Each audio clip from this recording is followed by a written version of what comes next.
Your work experience is the most important part of your CV. This is where the recruiter decides if you can do the job. Start with company name, your position, and your dates. Under that, add a short project overview, 1 or 2 lines, then 3 to 5 bullet points. In the bullet points, use action verbs like managed, prepared, measured, coordinated, negotiated, and make your bullet points meaningful. Not just duties, show impact, show results.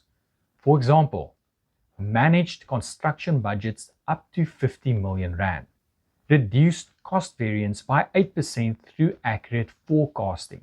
Short bullets, strong wording, clear achievements. That's how you write work experience that gets interviews. Join me for the next step in creating your CV on any of our social media platforms.